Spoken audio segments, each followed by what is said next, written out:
Syederalun Unit Patko Satsamapta Polresta Banda Aceh kembali mengamankan 4 unit sepeda motor yang digunakan oleh remaja SMP dan SMA untuk balap liar dan ugal-ugalan di kawasan Kecamatan Syah Kuala dan Kecamatan Baitur Rahman pada Minggu 11 Juni 2023 dini hari. Kapolresta Banda Aceh Kombes Pol Fahmi Irwan Ramli melalui Kasat Samapta AKP Sofianto mengatakan pengamanan itu dilakukan setelah pihaknya mendapat laporan dari masyarakat melalui WhatsApp curhat Kapolresta.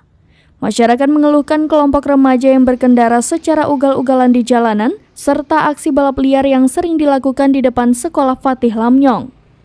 Pada Minggu dini hari, polisi melakukan patroli rutin di 2 kawasan di Banda Aceh tersebut. Setidaknya ada 4 sepeda motor yang diamankan dan kini diserahkan ke Baur Tilang Satlantas Polresta Banda Aceh.